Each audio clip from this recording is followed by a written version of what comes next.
ಮಳೆ ಇಲ್ಲ ಅಂದ್ರೆ ಒಂದು ರೀತಿಯ ಸಮಸ್ಯೆ, ಮಳೆ ಹೆಚ್ಚಾಗ್ಬಿಟ್ರೆ ಹಲವು ರೀತಿಯ ಸಮಸ್ಯೆ ಕಾಡುತ್ತೆ. ಈಗ ಒಂದ್ ಕಡೆ ಡೆಂಗ್ಯೂ ಸಮಸ್ಯೆ ನೋಡ್ತಾ ಇದ್ವಿ, ಅದರ ರೀತಿಯಲ್ಲಿ ಬೇರೆ ಬೇರೆ ಜಿಲ್ಲೆಗಳಲ್ಲಿ ಈ ಗುಡ್ಡ ಕುಸಿಯೋದು, ಮನೆಗಳಿಗೆ ನೀರು ನುಗ್ಗೋದು ಇವೆಲ್ಲವನ್ನ ನೋಡ್ತಾ ಇದ್ವಿ. ಅದೇ ರೀತಿಯಾಗಿ ಈ ಒಂದು ಭಾಗದಲ್ಲಿ ರಸ್ತೆ ಕುಸಿಯುವಂತಹ ಪ್ರಕರಣಗಳು ಮಳೆಗಾಲದಲ್ಲಿ ಹೆಚ್ಚಾಗುತ್ತಂತೆ. ಪಾಪ ವಾಹನ ಸವಾರರು ಹೈರಾಣಾಗಿ ಹೋಗ್ತಾ ಇದ್ದಾರೆ ರಸ್ತೆ ಕುಸಿತಕ್ಕೆ. ಎಲ್ಲಿ ಹಾಗಾದ್ರೆ ಇದಕ್ಕೆ ಸಂಬಂಧಪಟ್ಟಂತೆ ಒಂದು ವರದಿ ಇದೆ, ನೋಡ್ತಾ ಹೋಗೋಣ. ಮಳೆಗಾಲದ ಎಫೆಕ್ಟ್. ಹಂಪಿ ನಗರದಲ್ಲಿ ಕುಸಿದ ರಸ್ತೆ ಪಕ್ಕದಲ್ಲೇ ಟ್ರಾನ್ಸ್ಫಾರ್ಮರ್, ಆತಂಕದಲ್ಲಿ ಜನ. ರಾಜಧಾನಿ ಬೆಂಗಳೂರು ದೊಡ್ಡ ಮಳೆ ಅಲ್ಲ, ಸಣ್ಣ ಮಳೆಯನ್ನು ಕೂಡ ತಡ್ಕೊಳ್ಳಲ್ಲ.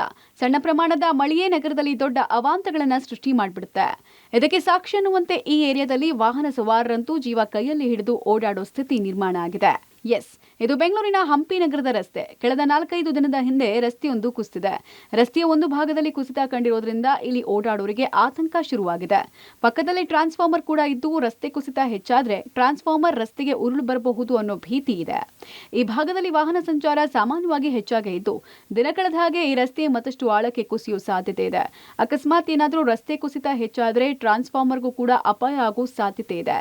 ಸಿಲಿಕಾನ್ ಸಿಟಿ ಬೆಂಗಳೂರಿನಲ್ಲಿ ಮಳೆಗಾಲ ಶುರುವಾಯಿತು ಅಂದರೆ ಅನೇಕ ಸಮಸ್ಯೆಗಳು ಎದುರಾಗುತ್ತೆ. ಅದರಲ್ಲಿ ರಸ್ತೆ ಕುಸಿತದಂಥ ಸಮಸ್ಯೆ ಕೂಡ ಕಾಮನ್. ಈಗ ಅಂತಹ ಸಮಸ್ಯೆಗಳು ಸಾರ್ವಜನಿಕರಿಗೆ ಅನೇಕ ಸಮಸ್ಯೆಗಳನ್ನ ಉಂಟು ಮಾಡ್ತಾ ಇದೆ. ಗಮನಿಸ್ತಾ ಇದ್ರಿ, ನಾನಿರೋಂಥದ್ದು ಹಂಪಿ ನಗರದಲ್ಲಿದ್ದೇನೆ. ಹಂಪಿ ನಗರದ ಮುಖ್ಯ ರಸ್ತೆ ಏನಿದೆ, ಈ ಮುಖ್ಯ ರಸ್ತೆಯಲ್ಲಿ ಈಗಾಗಲೇ ರಸ್ತೆ ಕುಸಿತ ಆರಂಭ ಆಗಿದೆ. ರಸ್ತೆ ಕುಸಿತದ ಎಫೆಕ್ಟ್ ಈ ಭಾಗದಲ್ಲಿ ಓಡಾಟ ಮಾಡುವಂಥ ಸಾಮಾನ್ಯ ಕಾಲ್ನಡಿಗೆಯಲ್ಲಿ ಹೋಗುವಂಥವ್ರಿಗೂ ಕೂಡ ಆತಂಕ ಎದುರಾಗ್ತಾ ಇದೆ. ಜೊತೆಗೆ ವೆಹಿಕಲ್ಗಳಲ್ಲಿ ಬರುವಂಥವ್ರಿಗೂ ಕೂಡ ಆತಂಕ ಎದುರಾಗ್ತಾ ಇದೆ. ಅದರ ಕುಸಿತದ ಪ್ರಮಾಣ ಒಳಭಾಗಕ್ಕೆ ಹೋಗ್ತಾ ಇರುವಂಥ ಕಾರಣಕ್ಕಾಗಿ ಈ ಭಾಗದಲ್ಲಿ ಸಂಚಾರ ಮಾಡುವಂಥವ್ರು ನಿಜಕ್ಕೂ ಜೀವವನ್ನು ಕೈಲಿಡಿದು ಓಡಾಟವನ್ನು ಮಾಡುವಂಥದ್ದಾಗ್ತಾ ಇದೆ. ಮತ್ತೊಂದು ಕಡೆ ಅದರ ಪಕ್ಕದಲ್ಲೇ ಟ್ರಾನ್ಸ್ಫಾರ್ಮರ್ ಕೂಡ ಇದೆ. ಒಂದೊಮ್ಮೆ ಯಾರಾದರೂ ಬಂದು ವೆಹಿಕಲ್ಸ್ ಜೋರಾಗಿ ಅಲ್ಲಿಗೆ ಹಳ್ಳಕ್ಕೆ ಏನಾದರೂ ಬಿದ್ದಂಥ ಸಂದರ್ಭದಲ್ಲಿ ಟ್ರಾನ್ಸ್ಫಾರ್ಮರ್ ಕಡೆ ಕೂಡ ವಾಲುವಂಥ ಸಾಧ್ಯತೆಗಳು ಹೆಚ್ಚಾಗಿದೆ. ಸಂಬಂಧಪಟ್ಟಂಥ ಇಲಾಖೆ BBMP ಇರ್ಬೋದು, ಬೆಸ್ಕಾಂ ಅವರು ಇರ್ಬೋದು, ಇದ್ರ ಬಗ್ಗೆ ಸರಿಯಾದ ಕ್ರಮಗಳನ್ನು ತೆಗೆದುಕೊಳ್ಬೇಕು ಕೂಡಲೇ. ಯಾಕಂದರೆ ಅದು ಕುಸಿತದ ಪ್ರಮಾಣ ಜಾಸ್ತಿ ಆದರೆ ಮತ್ತಷ್ಟು ನೆಲ ಸಡಿಲಾಗುತ್ತೆ. ಅಕ್ಕಪಕ್ಕದಲ್ಲಿರುವಂತಹ ಈ ಟ್ರಾನ್ಸ್ಫಾರ್ಮರ್ ಏನಿದೆ ಇದು, ಜೊತೆಗೆ ಅದ್ರ ಪಕ್ಕದಲ್ಲೇ ಡ್ರೈನೇಜ್ ಕೂಡ ಇದೆ. ಚೇಂಬರ್ ಒಂದನ್ನು ಇಡಲಾಗಿದೆ. ಆ ಚೇಂಬರ್ ಕೂಡ ಮತ್ತಷ್ಟು ಕುಸಿಯುವಂಥ ಸಾಧ್ಯತೆ ಇದೆ. ಸಮಸ್ಯೆ ಅಂತೂ ದೊಡ್ಡ ಮಟ್ಟಕ್ಕೆ ಆಗುವಂಥದ್ದು. ಈ ಸಮಸ್ಯೆಯನ್ನು ಬಗೆಹರಿಸಲಿಲ್ಲ ಅಂತ ಹೇಳಿದ್ರೆ ಖಂಡಿತವಾಗಿ ಆಗುತ್ತೆ. ಕೂಡಲೇ BBMP ಇರ್ಬೋದು, ಸಂಬಂಧಪಟ್ಟಂಥ ಇಲಾಖೆಗಳು ಎಚ್ಚೆತ್ತುಕೊಳ್ಳಿಲ್ಲ ಅಂತ ಹೇಳಿದ್ರೆ ನಿಜಕ್ಕೂ ಈ ಭಾಗದಲ್ಲಿ ಯಾವುದಾದ್ರೂ ಅಪಾಯವನ್ನು ಎದುರಿಸಬೇಕಾಗುತ್ತೆ. ಯಾಕಂದರೆ ಪಕ್ಕದಲ್ಲೇ ಶಾಲೆ ಒಂದಿದೆ, 2-3 ಶಾಲೆಗಳ ಅಕ್ಕಪಕ್ಕದಲ್ಲಿ 2-3 ಶಾಲೆಗಳಿವೆ. ಜೊತೆಗೆ ರೆಸಿಡೆನ್ಸೀಸ್ ಕೂಡ ಇರುವಂಥ ಕಾರಣಕ್ಕಾಗಿ ಈ ಭಾಗದಲ್ಲಿ ಏನಾದರೂ ಘಟನೆ ಸಂಭವಿಸಿದರೆ, ಅಪಾಯ ಸಂಭವಿಸಿದರೆ, ಇದರಿಂದ ಏನಾದರೂ ಹೆಚ್ಚು ಕಡಿಮೆ ಆದರೆ ವಾಹನಗಳಿಂದ ನಿಜಕ್ಕೂ ದೊಡ್ಡ ಮಟ್ಟದ ಸಮಸ್ಯೆಯನ್ನು ಎದುರಿಸಬೇಕಾದಂಥ ಪರಿಸ್ಥಿತಿ ನಿರ್ಮಾಣ ಆಗುತ್ತೆ. ಕೂಡಲೇ ಸಂಬಂಧಪಟ್ಟಂಥ ಅಧಿಕಾರಿಗಳು BBMP ಇರ್ಬೋದು, ಬೆಸ್ಕಾಂ ಅವರು ಇರ್ಬೋದು ಎಚ್ಚೆತ್ತುಕೊಳ್ಳಿಲ್ಲ ಅಂತ ಹೇಳಿದ್ರೆ ಸಮಸ್ಯೆ ಜಾಸ್ತಿಯಾಗಿ ಅಪಾಯ ಸಂಭವಿಸುವಂಥ ಸಾಧ್ಯತೆ ಇದೆ.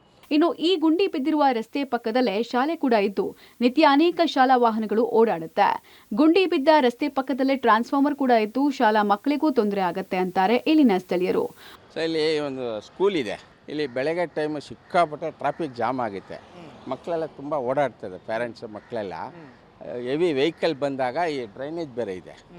ಅದೇನಾಯ್ತು, ಇಲ್ಲಿ ಟರ್ನ್ ಮಾಡಿದಾಗ ಅದು ತುಂಬ ತೊಂದರೆ ಆಗ್ತಿದೆ. ಸಾರ್ವಜನಿಕರಿಗೆ ತುಂಬ ತೊಂದರೆ ಆಗ್ತಾಯಿದೆ. ಆ ಡ್ರೈನೇಜ್ ಇದೆಯಲ್ಲ ಸರ್, ಆ ಹೆವಿ ವೆಹಿಕಲ್ ಬಂದಾಗ ಏನಾಯ್ತು, ಅಲ್ಲಿ ಭಾರ ಬಿದ್ದಾಗ ಡ್ರೈನೇಜ್ ಇರೋದ್ರಿಂದ ಸ್ವಲ್ಪ ಹಳ್ಳ ಬೀಳ್ತಾ ಇದೆ.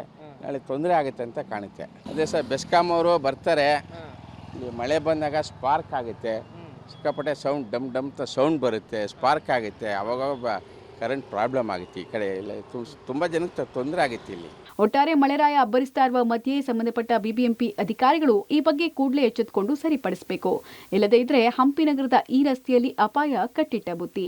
Raghu Mariswamy, metro bureau, public TV.